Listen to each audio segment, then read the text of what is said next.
Good morning class. हम लोग एक नए चैप्टर की तरफ कल की क्लास से बढ़े हैं, जिसका नाम है भारत में जैव विविधता, है ना। मतलब जो चैप्टर का नाम है वो तो है हमारा जैव विविधता, लेकिन इसको हम लोग 3 पार्ट में पढ़ रहे हैं, ठीक। जो कल की क्लास में हुआ था, उसमें हम लोगों ने जैव विविधता के जो बेसिक कॉन्सेप्ट हैं, ठीक है, उन सब के बारे में चर्चा कर ली थी। और आज का जो हमारा ये क्लास होगी, आज की जो क्लास होगी वो होगी हमारी इसके सेकंड पार्ट की, है ना। तो सेकंड पार्ट में लिखा हुआ है भारत में जैव विविधता, है ना, कि भारत में जैव जैव विविधता किस प्रकार की है और कहाँ कहाँ पर है। इसको आज की क्लास में हम लोग देखेंगे। और जब कल की क्लास होगी तो इसी का जो सेकंड पार्ट है, जो कि ये जो चैप्टर है भारत में जैव विविधता, ये काफ़ी लंबा चैप्टर है। इसको हम लोग 2 पार्ट में पढ़ेंगे, एक क्लास आज और एक क्लास कल में। और जो परसों वाली क्लास होगी उसमें जो हम लोग जैव विविधता का संरक्षण, इसको समाप्त करेंगे, ठीक है। चलिए, तो आज की क्लास में है भारत की जैव विविधता और इसका पार्ट 1, है ना। तो आइए सबसे पहले हम ये जानने का प्रयास करते हैं कि आखिर भारत में कितने प्रकार की जैव विविधता है और कहाँ-कहाँ पर है, किस प्रकार से है। और हम लोग एक एक मोटा-मोटा व्यू इस क्लास का ले लेंगे कि आज क्लास में हमें पढ़ना क्या है, ठीक है। चलो भाई, तो जो सबसे पहली बात है कि आज की जो क्लास हमारी होगी उसमें जो सबसे पहला पॉइंट होगा वो रहेगा हमारा भारत में जैव विविधता और इसका परिचय, है ना, कि कितने प्रकार की प्रजातियां हैं, है ना। इन सब के बारे में एक मोटा-मोटा अध्ययन करेंगे हम इस पॉइंट के अंतर्गत। दूसरी बात हमें करेंगे कि भारत में विभिन्न जैव विविधता वाले क्षेत्र कौन-कौन से हैं, ठीक है। जैसे भारत के प्रमुख हॉटस्पॉट कौन-कौन से हैं, भारत के जैव भौगोलिक क्षेत्र कौन से हैं और समुद्री जैव विविधता वाले क्षेत्र कौन से हैं, ठीक है। और ये सब के सब हम भारत के रेफरेंस में ही पढ़ेंगे। उसके बाद एक जो पॉइंट है जहाँ से सवाल अक्सर एग्जाम में पूछ लिया जाता है वो है हमारा रेड डाटा बुक का। उसके बाद जो सबसे इम्पोर्टेंट है, जहाँ से अक्सर सवाल बन ही जाते हैं, वो है हमारा आईयूसीएन का वर्गीकरण, जिसके अंतर्गत कौन-कौन सी जो प्रजातियाँ हैं वो विलुप्त हो चुकी हैं या कौन सी वन से विलुप्त हो गई हैं, कौन घोर संकटग्रस्त हैं या गंभीर संकटग्रस्त हैं और कौन सी संकटग्रस्त हैं, कौन सुभेद्य है, कौन निकट संकट में है और कौन संकट मुक्त है और आंकड़ों का अभाव और अनाकलित, ठीक है। इतने सारे डिविजन्स किए हैं किसने? आईयूसीएन ने। जीव जंतुओं और पादपों को लेकर के इतने प्रकार के डिविजन्स हैं और इनके आधार पर उनके जीवन को हम लोग पढ़ते हैं कि कौन-कौन से जो पादप हैं या जो जीव हैं वो समाप्त हो चुके हैं या कौन अभी संकट में है, कौन संकटग्रस्त हैं। तो इन सबको जो हम आज डिटेल से जानेंगे। उसके बाद हम जब आगे बढ़ेंगे तब हम जानेंगे कि वन्यजीव संरक्षण अधिनियम 1972 की कुछ अनुसूचियाँ हैं, जैसे 1 से लेकर के 6 तक अनुसूची है। तो किस अनुसूची में किस में कहाँ पर रिस्ट्रिक्शंस लगाए गए, कहाँ पर जंतुओं के हैं, कहाँ पर पादपों के हैं, ठीक है? किसको मारना है, किसको नहीं मारना है, ये सारी बातें जो हम आज इसमें इस पॉइंट में करेंगे। उसके बाद 2 विशेष बातें हैं जैसे कि फायर मोगा और भारतीय गिलहरी। क्यों? क्योंकि यहाँ से अभी पिछले कुछ ही सालों में जो है यूपीएससी में सवाल पूछ लिया गया था। इस नाते हम इसको भी एक बार देखेंगे। अब देखिए, जो बातें यूपीएससी में पूछी जा चुकी हैं तो इस बात की पूरी संभावना बनती है कि स्टेट पीसीएस भी उस पे गौर करे या वहाँ से सवाल बना सके। इस नाते हमें इस प्रकार से अपनी अपनी तैयारी करनी चाहिए कि जो बातें यूपीएससी में भी पूछी गई हैं वो आपके स्टेट पीसीएस में भी पूछी जा सकें, है ना? और अगर ऐसा होता है तो उसके लिए हम तैयार रहें, ठीक? उसके बाद फिर एक आता है संकटग्रस्त प्रजातियाँ भारत में। तो जो स्तनधारी है, जैसे कि जंगली गधा, अभी हाल ही में पूछा गया था, तो इस नाते हमें इसको पढ़ना है। इसके बाद कुछ अन्य संकटग्रस्त प्रजातियाँ भी हैं, जिसके अंतर्गत संवेदनशील स्थलीय स्तनधारी, उसके बाद संवेदनशील जलीय स्तनधारी, ठीक? ये तो बात होगी जानवरों की। फिर हम बात करेंगे पक्षियों की। तो पक्षियों का प्रवास या प्रवासी पक्षी, यहाँ से भी अभी हाल ही में सवाल बना था 2-3 साल पहले। उसके बाद इनके प्रवास का रीजन क्या है? इनके शीत ऋतु में कौन-कौन से पक्षी प्रवास पे जाते हैं और ग्रीष्मकाल में कौन-कौन से पक्षी प्रवास पे जाते हैं, ठीक है? उसके बाद हम जब आगे बढ़ेंगे तब अभी तक हमने बात की अपने जीवों की और वनस्पतियों की। अब हम बात सॉरी, जीवों की और पक्षियों की। अब हम बात करेंगे वनस्पतियों की विविधता के बारे में। तो यहाँ पे जानेंगे। फिर हम नेक्स्ट पॉइंट जानेंगे कि भारत में वानस्पतिक विविधता के कारक कौन-कौन से हैं? क्या-क्या रीजन्स हैं जिसके नाते हमारी जो प्रजातियाँ हैं वनस्पति की उसमें भिन्नताएँ आती हैं, ठीक है? और उसके बाद फिर हम जानेंगे कि भारत में पाई जाने वाली जो वनस्पतियाँ हैं उनके बारे में, कितने प्रकार की वनस्पतियाँ जो है भारत में पाई जाती हैं। फिर जो 13वां नंबर है उस पे हम जानेंगे कि अति संकट ग्रस्त पौधों की जो प्रजातियां हैं भारत में वो कौन-कौन सी हैं, उनके नाम एक बार केवल जान लेंगे। और जो लास्ट पॉइंट रहेगा इस क्लास का वो रहेगा हमारा 14वां प्रजाति विलोपन, ठीक? तो आज की जो हमारी क्लास होगी वो होगी पॉइंट नंबर 6 तक, ठीक है? यहाँ पे देखिए, पॉइंट नंबर 6 तक आज की हम लोग क्लास में पढ़ेंगे, ठीक। बाकी पॉइंट नंबर 7 से लेकर पॉइंट नंबर 14 तक इसको हम लोग कल वाली क्लास में पढ़ेंगे। तो इतनी बात क्लियर है? चलिए। तो आपको एक मोटा-मोटा अंदाज़ा हो गया होगा कि आज की क्लास में हमें क्या-क्या बातें पढ़नी है, ठीक है?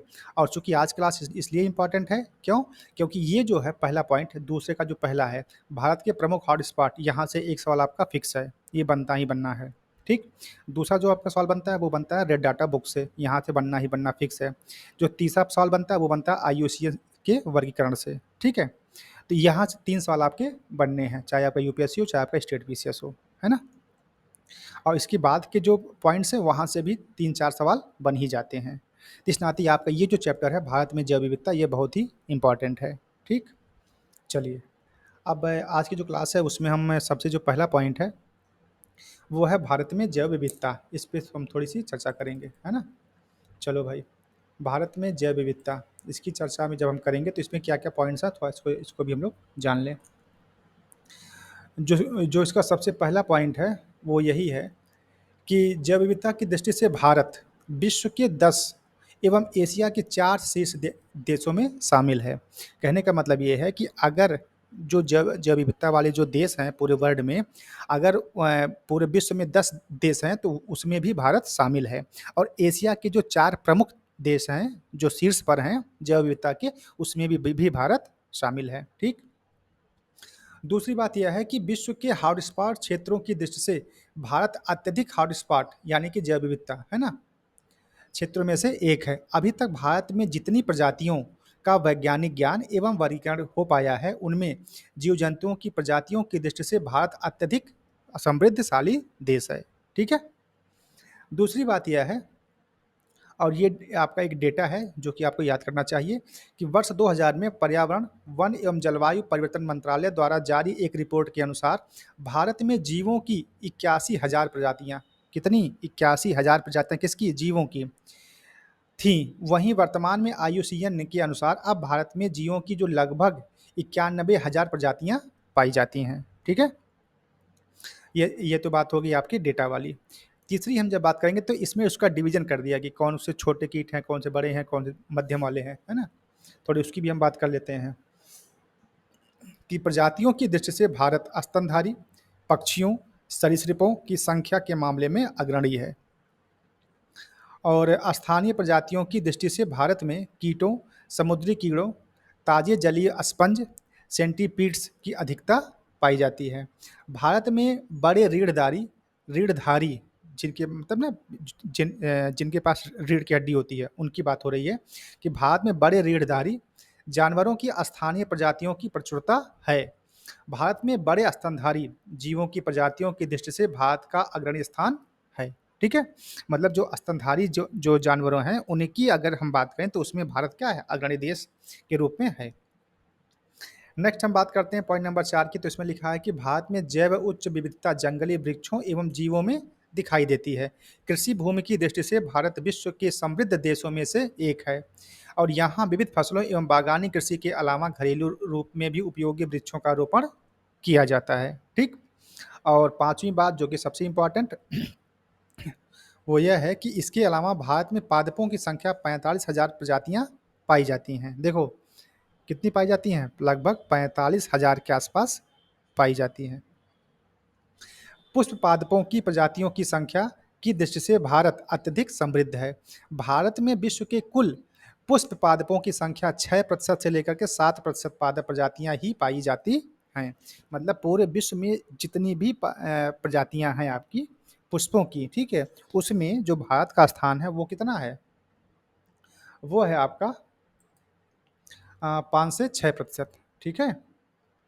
चलिए, और सॉरी वो आपका है 6 से 7%, ठीक।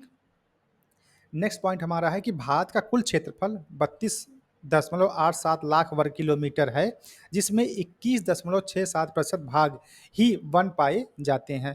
मतलब भारत के कुल क्षेत्रफल में 21.67% पर ही वन पाए जाते हैं।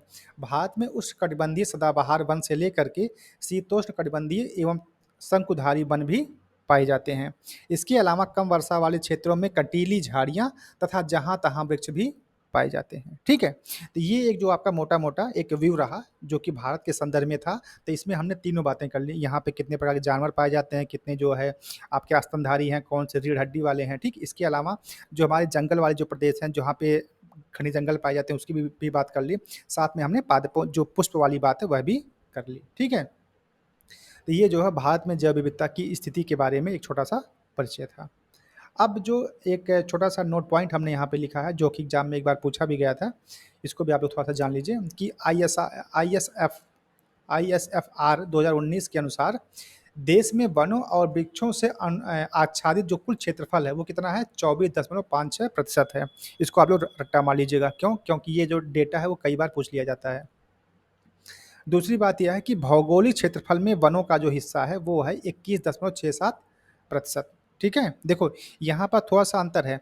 कह रहा है कि देश में वनों और वृक्षों से आच्छादित कुल क्षेत्रफल कितना है? 24.56%। लेकिन जब भौगोलिक क्षेत्रफल की हम बात करें तब उसमें वन का केवल जंगल की बात हो रही है। कितने हैं? 21.67%। अब यहाँ पर केवल और केवल जंगल की बात हो रही है। लेकिन जब हम इसकी बात करेंगे तो यहाँ पर जो छोटे पौधे आपके जो फूल हैं उनको भी शामिल कर लिया जाएगा, ठीक है? जंगल के साथ जो आपके छोटे-मोटे फूल हैं, लताएँ हैं, है ना? तो उसको भी हम इसमें जो आपके घास वाले मैदान है, उसको भी हम उसमें शामिल कर लेंगे। इस नाते देखिए यहाँ पे 3% आपका ज़्यादा आ रहा है, ठीक है? तो ये आपका 24.56% है और यहाँ पर जो आपका 21.67% है, ठीक?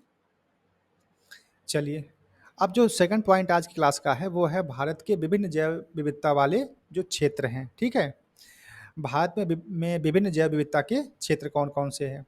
तो इसमें अगर हम बात करें तो इसमें 3 पॉइंट्स आपको देखने को मिलेंगे, है ना? चलिए भाई। और जो हमारी सेकंड बात है, थोड़ा-सा उसकी भी हम चर्चा कर लें कि जो भारत के विभिन्न जैव विविधता वाले क्षेत्र हैं, उनके नाम क्या-क्या हैं? पहले उसको जान लेते हैं। जो सबसे पहला है, वो है भारत के प्रमुख हॉटस्पॉट क्षेत्र। दूसरा है हमारा भारत के जैव जैव भौगोलिक क्षेत्र और तीसरा है हमारा समुद्र के या समुद्री जैव विविधता वाले क्षेत्र, ठीक है? तो ये 3 डिवीज़न में जो है हम भारत की जैव विविधता का अध्ययन करने वाले हैं। क्लियर है इतनी बात? चलिए, अब जो सबसे पहला पॉइंट है भारत के प्रमुख हॉटस्पॉट क्षेत्र। यहाँ से आपका एक सवाल आता है कि भारत का कौन-सा प्रदेश या कौन-सा ऐसा क्षेत्र है जो सर्वाधिक जैव विविधता वाला क्षेत्र होता है, ठीक? एक सवाल ये आता है। दूसरा सवाल ये आता है कि हॉटस्पॉट शब्द का प्रयोग सबसे पहले किस वैज्ञानिक ने किया था? तो ये 2 बातें जो इसमें पूछी जाती हैं। तो आइए इसको हम एक बार देख लिया जाए कि विश्व के पहला पॉइंट है विश्व के कुछ जैव विविधता वाले क्षेत्र जहाँ प्रजातियों की अत्यधिक विविधता पाई जाती है, उसको हम हॉटस्पॉट क्षेत्र कहते हैं, ठीक? दूसरी बात यह है कि हॉटस्पॉट शब्द का प्रयोग सबसे पहले 1988 में नॉर्मन मायर्स द्वारा किया गया था और ये बात कई बार एग्जाम में पूछी गई है कि हॉटस्पॉट शब्द का जो प्रयोग है वो सबसे पहले 1988 में नॉर्मन मायर्स साहब द्वारा किया गया था। तीसरी बात यह है कि विश्व में कुल 36 हॉटस्पॉट क्षेत्र हैं जो विश्व के कुल 2.3% भाग पर विस्तृत हैं और विश्व की लगभग 60% प्रजातियां इन्हीं क्षेत्रों में पाई जाती हैं। ये जैव विविधता की दृष्टि से अत्यधिक समृद्धशाली देश हैं, ठीक है? और एक नोट पॉइंट यहाँ पर है कि वेबसाइट एक है, उसका नाम है www.cepf.net और एक और है bio.unc.edu के अनुसार विश्व का 36वां जैव विविधता हॉटस्पॉट उत्तरी अमेरिका तटीय मैदान बना है, ठीक है? हमारे जो विश्व में कुल कितने हॉटस्पॉट हैं? 36 हैं। तो जो लास्ट वाला भी जो हाल ही में बना है 36वां वाला, 36 वाले में उसकी बात कही गई है, तो उसके बारे में कहा जा रहा है कि जो अमेरिकी तटीय मैदान है, ठीक है? उत्तरी अमेरिकी तटीय मैदान, उसको जो है 36वां बनाया गया है। चलिए, तो अगली बात अगर हम करें 5 पॉइंट नंबर 5 की, तो इसमें कहा जा रहा है कि विश्व के इन विविधता बाहुल क्षेत्रों की सूची में भारत के 4 क्षेत्र हैं जो जैव विविधता की दृष्टि से अत्यंत समृद्धशील हैं। वो कौन-कौन से हैं? उनका हम नाम आपको यहाँ पे बता दे रहे हैं। जो सबसे पहला है, वो है इंडो-बर्मा क्षेत्र, दूसरा है हिमालय का क्षेत्र, तीसरा है पश्चिमी घाट और श्रीलंका का क्षेत्र और जो चौथा है, वो है सुंडालैंड क्षेत्र यानी कि निकोबार द्वीप समूह, ठीक है? अब थोड़ा-सा इसके बारे में भी जान लें कि इन क्षेत्रों में कितने प्रतिशत जो है जैव विविधता पाई जाती है। तो इसको हमने पॉइंट नंबर 6 में लिखा है कि भारत जैव विविधता हॉटस्पॉट के रूप में वैश्विक जैव विविधता में महत्वपूर्ण स्थान रखता है, जो कि है 16.86%। ठीक है, अगर हम विश्व के संदर्भ में देखें तो कितना है हमारे यहाँ, 16.86% है। दूसरी बात यह है कि भारत में राजनीतिक भूभाग के अंतर्गत हॉटस्पॉट क्षेत्रों में पश्चिमी घाट ये बहुत इंपॉर्टेंट है। भारत का जो सर्वाधिक जैव विविधता वाला क्षेत्र है वो कौन सा है, वो पश्चिमी घाट ही है। ठीक है, तो वही बात यहाँ पे लिखी जा रही है कि भारत में राजनीतिक भूभाग के अंतर्गत हॉटस्पॉट क्षेत्र में पश्चिमी घाट हॉटस्पॉट क्षेत्र में 64.95%, इंडो बर्मा में 5.13%, हिमालयी क्षेत्र में 44.37% और सुंडालैंड हॉटस्पॉट क्षेत्र में 1.28% क्षेत्र शामिल हैं। ठीक, सबका हमने परसेंटेज भी आपको बता दिया। तथा संरक्षित क्षेत्रों में, ठीक, इन हॉटस्पॉट क्षेत्रों के 17% से भी कम क्षेत्र शामिल हैं, जो जैव विविधता सम्मेलन 2010 के अंतर्गत निर्धारित किए गए आईएच लक्ष्य से काफ़ी कम हैं। ठीक, और आठवीं बात यह है कि वैश्विक मानव जनसंख्या आंकड़ों के विश्लेषण के अनुसार उष्णकटिबंधीय क्षेत्रों में स्थित हॉटस्पॉट क्षेत्रों में सबसे अधिक मानव जनसंख्या घनत्व पाया जाता है, जबकि सभी वैश्विक हॉटस्पॉट क्षेत्रों में सबसे अधिक मानव जनसंख्या घनत्व भारत के पश्चिमी घाट यानी कि 300 व्यक्ति प्रति किलोमीटर में है। ठीक, तो कहने का मतलब ये है कि जो भारत का जो पश्चिमी क्षेत्र है, पश्चिमी घाट का जो जो क्षेत्र है, वहाँ पर सबसे ज़्यादा जैव विविधता पाई जाती है। ठीक, ये तो होगा पहला पॉइंट जिसमें हमने बताया कि भारत के जो प्रमुख हॉटस्पॉट क्षेत्र हैं उनकी बात। अब जो सेकंड पॉइंट है वो है भारत के जैव भौगोलिक क्षेत्र, तो इसकी चर्चा कर ली जाए। इसमें यह पॉइंट है, पहला पॉइंट, कि भारत का समुद्र तटीय क्षेत्र 7,516.6 किलोमीटर तक विस्तृत है। ठीक, समुद्री जैव विविधता क्षेत्रों में विभिन्न मैंग्रोव वन, एस्चुरी, प्रवाल भित्तियां सम्मिलित हैं, जहां पर्यावरणीय जैव विकास की अनुकूल स्थिति के कारण जीवों की प्रजातियों की प्रचुरता पाई जाती है। ठीक है, और दूसरी बात यह है कि भारत में कोरल प्रजातियां मतलब मोंगे की प्रजातियों की अनेक प्रजातियां पाई जाती हैं। समुद्री जैव विविधता में मोलास्क मतलब घोंघा, है ना, क्रस्टेशियन, पॉलीकीट्स और प्रवाल प्रजातियों की प्रचुरता पाई जाती है। यहाँ मैग्रोव तथा समुद्री घास की भी कई प्रजातियां पाई जाती हैं। ठीक है, ये तो बात होगी समुद्री जैव विविधता वाले क्षेत्रों की। अब जो तीसरी और सबसे इम्पोर्टेंट बात है वो है हमारा कि भारत के जैव भौगोलिक क्षेत्र कौन कौन से हैं। ठीक है, भारत के जैव भौगोलिक क्षेत्र कौन कौन से हैं। अच्छा जी, तो भारत के जैव भौगोलिक क्षेत्रों की अगर हम बात करें तो पॉइंट नंबर एक ये है कि जैव भौगोलिक क्षेत्र वे होते हैं जहां जंतुओं और पौधों की प्रजातियों के लक्षणों एवं वितरण में विश्व के अन्य क्षेत्रों में विशिष्टता होती है। बदलते भौगोलिक क्षेत्र, अक्षांशों की प्रवणता में बदलाव, आवास की पर्यावरणीय दशाओं में भिन्नता आदि के कारण प्रजातियों एवं उनके पायतंत्र में भिन्नता पाई जाती है। क्षेत्र की जलवायु के सापेक्ष परिवर्तनशीलता के साथ ही प्रजातियों एवं उनके आवासों में अत्यधिक अंतर भी पाया जाता है। ठीक, दूसरी बात यह है कि भारत के विभिन्न क्षेत्रों की जलवायु में भिन्नता के कारण जंतुओं एवं वनस्पतियों की प्रजातियों में विविधता पाई जाती है। जैव विविधता की दृष्टि से भारत के 10 जैव भौगोलिक क्षेत्र हैं, जिनमें जलवायु, स्थलाकृतियों एवं मृदा आदि में भिन्नता पाई जाती हैं। अब वो कौन कौन से क्षेत्र हैं जहाँ पे जब जो जैव भौगोलिक क्षेत्रों के अंतर्गत आते हैं, हम उसकी बात कर लें तो वो हमारे 10 हैं। एक सवाल भी आता है कि भारत को कितने जैव भौगोलिक क्षेत्रों में बांटा गया है, ये कई बार आया, बहुत बार आता है। ठीक है, तो वो हमारे हैं 10। तो जो सबसे पहला है वो है ट्रांस हिमालय। ठीक है, अब ट्रांस हिमालय में कौन सी जगह है, काराकोरम एवं लद्दाख पर्वत, तिब्बत का पठार, ये जो हमारा क्षेत्र है, ये वाली बात।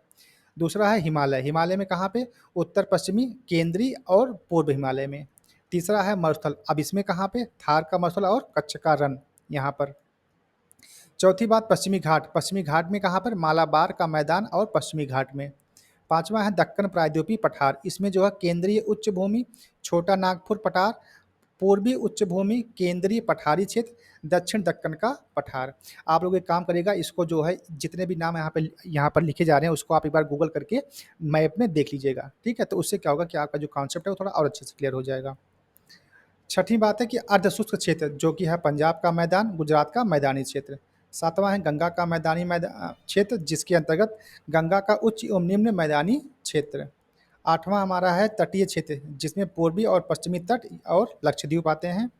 9वां है उत्तर पूर्वी क्षेत्र जो कि ब्रह्मपुत्र की घाटी, उत्तर पूर्व की चोटियाँ, और 10वां हमारा द्वीप समूह जिसके अंतर्गत अंडमान और निकोबार द्वीप समूह आते हैं। ठीक है? तो इस प्रकार से जो 10 आपके जैव भौगोलिक क्षेत्र हैं जहाँ पर सर्वाधिक विविधताएँ पाई जाती हैं। ठीक? आई होप कि आपको बातें समझ में आई होंगी। अब जो एक पॉइंट है जहाँ से सवाल अक्सर बन जाता है कि रेड डाटा बुक क्या होता है, ठीक है? अभी हाल ही में पीसीएस में पूछा गया था, पिछले 2 साल पहले जो है, पीसीएस में रेड डाटा बुक के बारे में पूछा गया है। सिर्फ़ इसका कॉन्सेप्ट पूछा गया कि आखिर कहते किसको हैं रेड डाटा बुक, है ना? ये पूछा गया था।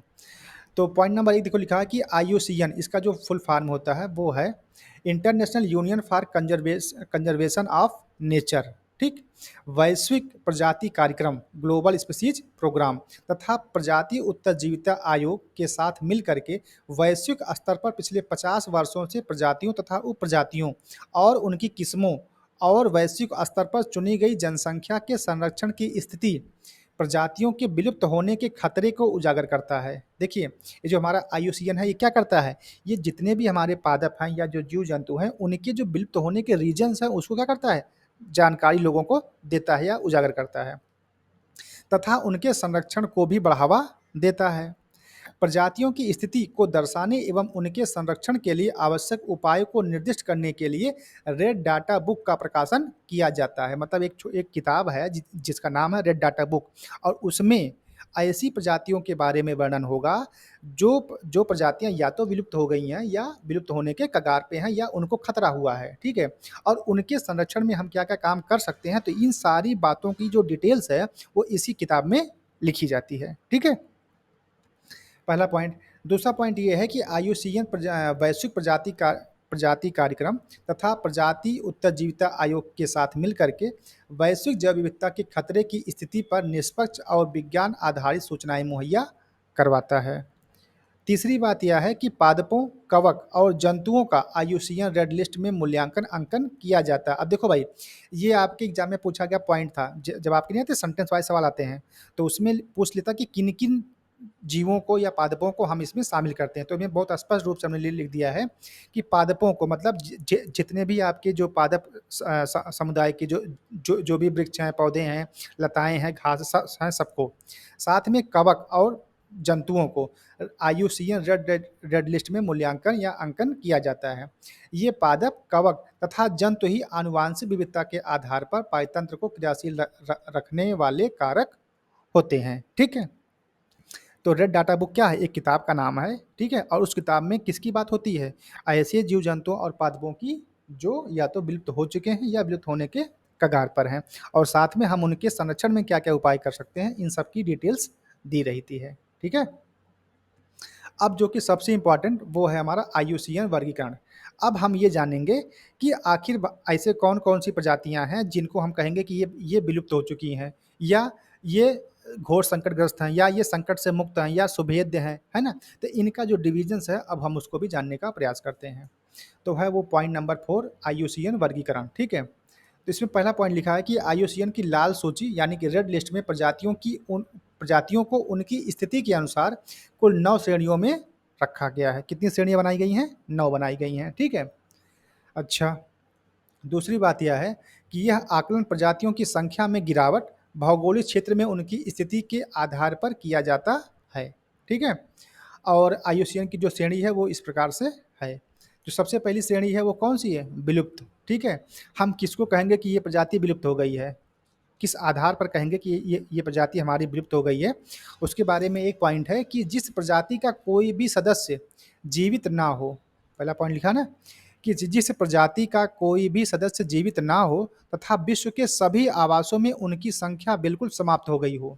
देखो, ऐसे प्रजाति जो बिल्कुल उसका कोई भी सदस्य जो है, कोई भी मेंबर आज के टाइम पे धरती पे नहीं हो। और साथ में भारत ही नहीं, वो बल्कि पूरे विश्व में जहाँ-जहाँ भी उनके आवास थे, वो कहीं भी अपने आवास में आपको आज दिखाई नहीं पड़ते हैं। तो उनको हम क्या बोलेंगे? वो हमारे विलुप्त हो चुके हैं। तो वही लिखा है कि जिस प्रजाति का कोई भी मेंबर या सदस्य जीवित ना हो तथा विश्व के सभी आवासों में उनकी संख्या बिल्कुल समाप्त हो गई हो, और यह आश्वस्त रूप से जानकारी हो कि यह प्रजाति पूरी तरह से गायब हो चुकी है, उनको हम विलुप्त प्रजाति कहते हैं। ठीक? पहली बात। दूसरी बात यह है कि एक समय काल में आकलन द्वारा यह देखा जाता है कि क्या उस प्रजाति का कोई भी जंतु जीवित है। अगर उस समय काल में उसकी उपस्थिति ना मिले तो उसे हम विलुप्त श्रेणी में रख देते हैं। ठीक है, ये दो बातें जो है आपको विलुप्त के बारे में जाननी थी। दूसरी बात यह है कि वन से विलुप्त, इसके बारे में क्या बातें हैं। इसमें पहला पॉइंट है कि जिस प्रजाति की समस्त प्रजातियां उनके प्राकृतिक आवास से समाप्त हो गई हैं। देखो, जिस प्रजाति की समस्त प्रजातियां उनके प्राकृतिक आवास, जो उनका प्राकृतिक आवास पिछले कई दशकों या सालों से रहे होंगे, वहां से ही वो समाप्त हो गई हैं। और कई प्रजातियों को उनके प्राकृतिक आवास से अलग चिड़ियाघरों या कृत्रिम आवासों में रखा गया हो, उनको हम क्या बोलेंगे, वन से विलुप्त प्रजातियां। ठीक है, दो बातें हो गई। तीसरी बात यह है कि घोर संकट या गंभीर संकटग्रस्त प्रजातियां कौन कौन सी हैं। इसके बारे में लिखा गया कि जब प्रजातियों का उनके प्राकृतिक आवासों से विलुप्त होने का गंभीर खतरा बना हुआ हो, तो उन्हें हम गंभीर संकटग्रस्त श्रेणी में रखते हैं। ठीक है, और किसी प्रजाति को गंभीर संकट श्रेणी में रखे जाने की कुछ शर्तें हैं, और वो शर्तें हमने यहाँ पर 4 पॉइंट में लिख दी हैं। कौन कौन सी शर्तें हैं, इसको भी आप लोग जान लीजिए। पहला ये है कि यदि 10 वर्षों में प्रजाति की जनसंख्या में 90% से अधिक की कमी दर्ज की गई हो। मान लेते हैं कोई जीव है, उसकी जो संख्या वो है वो 100 थी। ठीक है, लेकिन पिछले 10 सालों में क्या हो गई है, वो 90% से अधिक की कमी आ गई। मतलब आज उनकी जो संख्या है वो मात्र 10 हो गई या फिर 9 रह गई है। कभी मतलब 10 साल पहले जो है कितनी हुआ करती थी, 100 हुआ करती थी, मगर आज कितनी बची है, 10 या 9 बची है, या 8 बची है, या इससे भी कम बची है।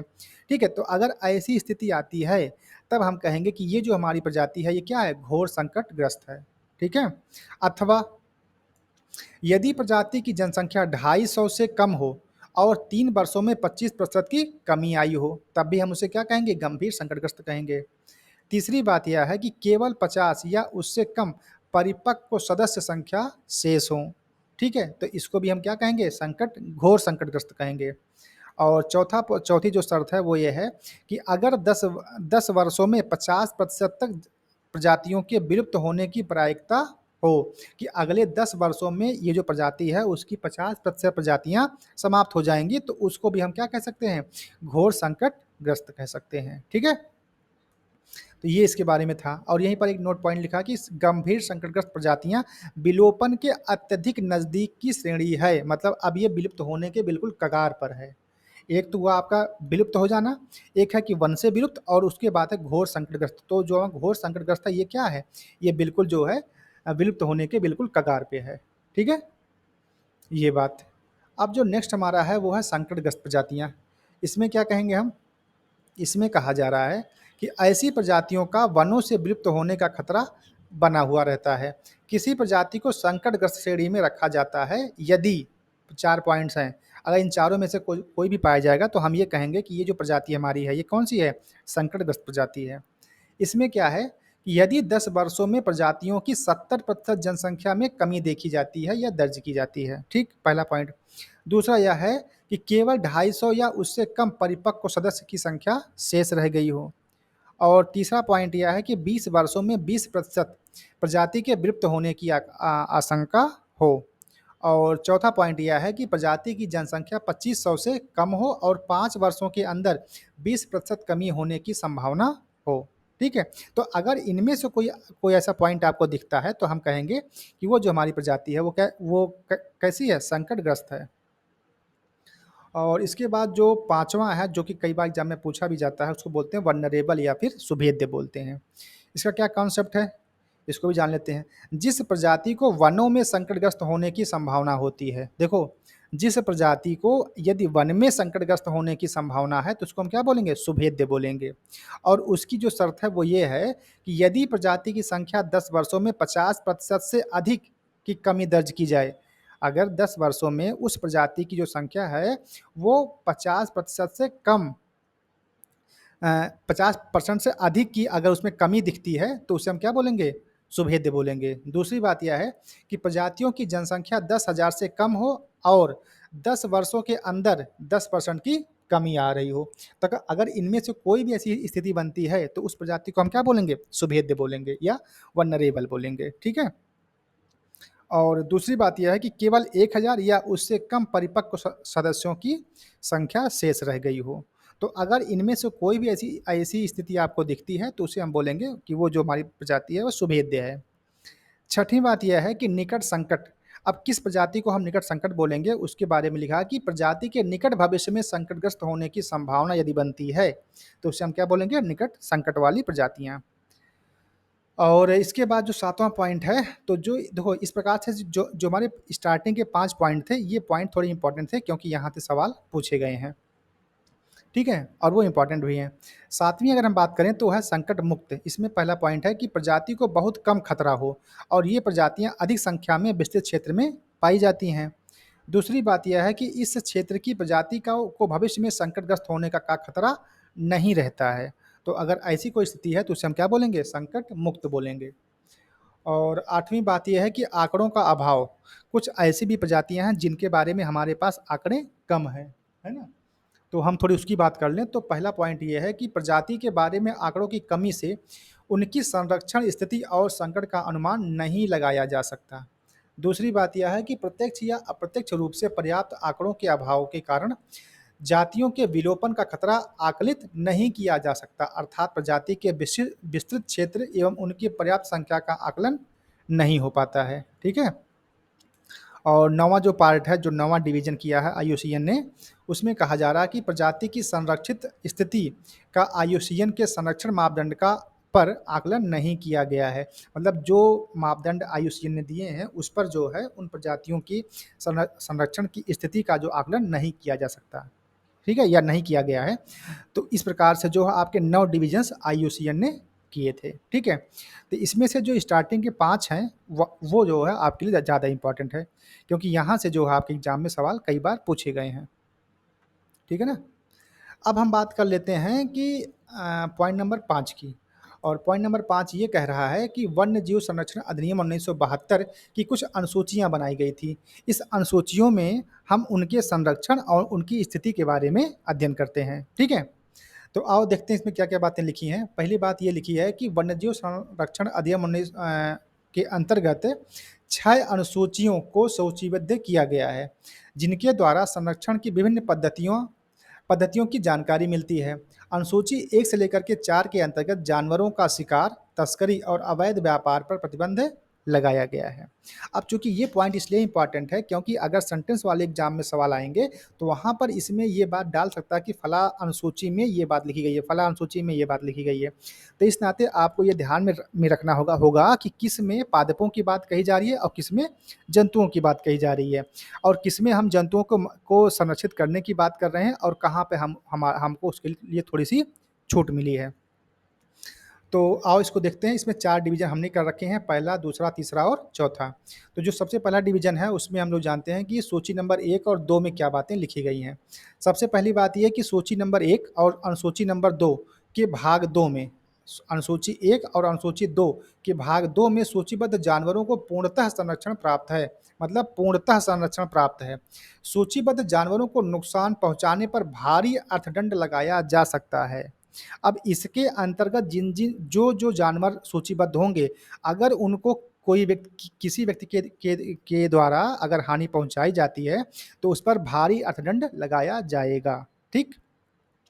वो कौन कौन से जानवर हैं उसकी हम बात कर लेते हैं। पहला है अनुसूची 1 में सूचीबद्ध जानवरों में जैसे शेर जैसी पूंछ वाला बंदर, गैंडा, ग्रेट इंडियन बस्टर्ड जिसको हम लोग बोलते हैं सोन चिरैया, आप लोग अपने गांव की भाषा में या ग्रामीण परिवेश में हमको क्या बोलते हैं, सोन चिरैया, ठीक है।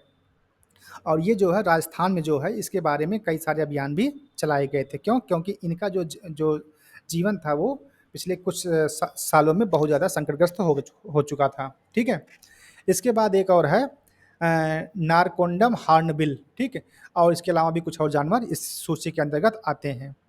जो हमारी दूसरी अनुसूची है उसमें जो सूचीबद्ध जानवर हैं उनके नाम है रीसस बंदर, ठीक है, किंग कोबरा, उड़ने वाली गिलहरी, कहाँ पाई जाती है, असम में, सॉरी अरुणाचल प्रदेश में, ठीक है, उड़ने वाली गिलहरी, हिमालयन भूरा भालू इत्यादि इसमें शामिल हैं। तो कहने का मतलब ये है कि अगर इन जानवरों पर किसी भी प्रकार का कोई नुकसान कोई व्यक्ति करता है या इनको होता है तो उसी व्यक्ति पर जो है भारी अर्थदंड लगाया जाएगा, ठीक है। चलिए, हम बात करते हैं दूसरी जो कि है अनुसूची तीसरी और अनुसूची 4 की। तो अनुसूची 3 और अनुसूची 4 में सूचीबद्ध जानवर भी संरक्षित हैं, परंतु अर्थदंड अनुसूची 1 और 2 के अनुपात में कम है। देखो, अब यहाँ पर जो जानवर हैं, इन पर भी नुकसान पहुँचाने पर आपको अर्थदंड लगाया जाएगा, लेकिन उतना नहीं जितना कि 1 और 2 में लगाया जाता है, ठीक? तो इसमें कौन-कौन से लोग शामिल हैं, इसको भी जान लो। अनुसूची 3 में शामिल है नीलगाय, ठीक है? जो कि अमूमन आपके गाँव क्षेत्रों में देखने को मिल जाते हैं। दूसरा है गोरल, तीसरा है भौंकने वाला हिरन और इस प्रकार के जो जानवर हैं वो उसमें शामिल हैं। चौथे में शामिल है मूंगा, मांगूस, ठीक है? और गिद्ध इत्यादि जो हैं आपके सूचीबद्ध किए गए हैं। तो अगर इन सब जानवरों पर आपके द्वारा कोई नुकसान किया जाता है तो आप पर अर्थदंड लगाया जाएगा, ठीक? बात करते हैं अनुसूची 5 की, तो बात हो रही है अनुसूची 5 की, तो इसमें कह रहा है कि अनुसूची 5 में सूचीबद्ध जानवरों को परोपजीवी कहा जाता है और इनका शिकार किया जा सकता है। देखो, कह रहा है कि अनुसूची 5 में अब देखो जो सेंटेंस बनेगा आपके एग्जाम में वहाँ ये कहेगा कि अनुसूची 5 के जानवरों को जो है उनका शिकार किया जा सकता है, तो वो सेंटेंस सही होगा। लेकिन अगर यहीं पर अनुसूची 5 की जगह अनुसूची 4 कर देगा तो वो सेंटेंस क्या हो जाएगा? गलत हो जाएगा।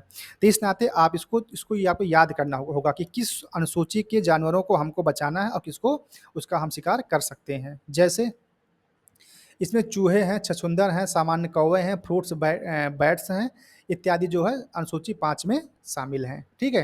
तो इनका जो शिकार किया जा सकता है, ठीक है? इन पर आपको अर्थदंड नहीं लगाया जाएगा। लेकिन आपकी नैतिकता यह कहती है कि आप जो है इस तरह के जो जीव हैं उनका जो है आप उनकी हत्या या उनका शिकार नहीं करना चाहिए, ठीक है? क्योंकि उनका भी अपना एक जीवन है। भगवान ने सबको बनाया है और सबको इस संसार में रहने का अधिकार है, ठीक है? उनके अधिकार का आप उल्लंघन नहीं कर सकते हैं। ये आपकी नैतिकता आपकी होनी चाहिए। बात करते हैं पॉइंट नंबर 4 की, जो कि अनुसूचित 6 की।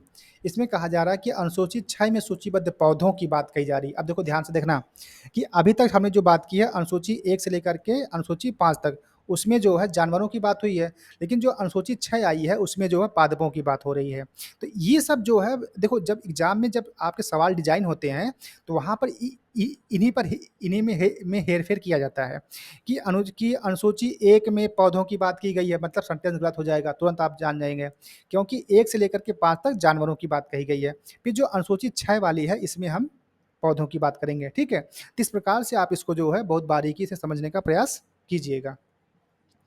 तो अनुसूचित 6 में कह रहा है कि अनुसूचित 6 में सूचीबद्ध पौधे और उनकी उपप्रजातियों का व्यापार करना, संग्रहण करना व खेती करना प्रतिबंधित है, ठीक है? जैसे इसमें कौन-कौन से आते हैं? रेड वंडा, ब्लू वंडा पौधे जिनकी पत्तियाँ सुराही के जैसे होती हैं, ठीक है? तो ये रेड और ब्लू वाले। इसके अलावा आर्किड, एक पौधा होता है आर्किड आदि। तो ये सब अगर पौधे की अगर आप खेती करते हो या व्यापार करते हो या संग्रहण करते हो, तो आप जो है अर्थदंड के भागीदार होंगे, ठीक है?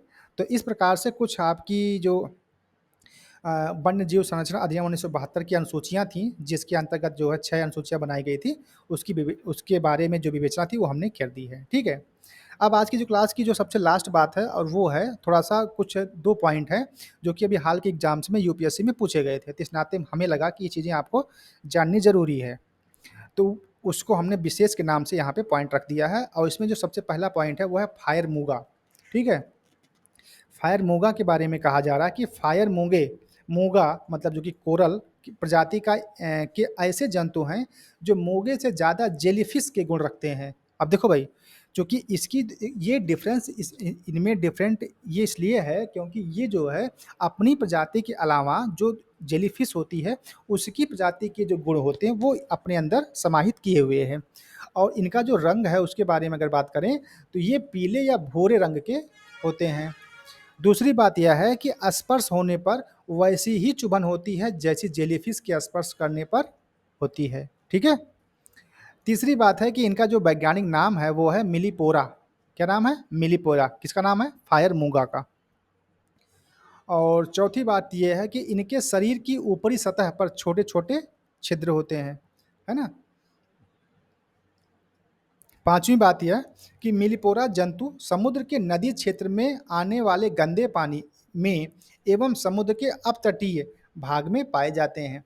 संभवतः ये प्रजातियां Bharat, Australia, Indonesia, Malaysia, Panama, Singapore और थाईलैंड से खत्म हो चुकी हैं।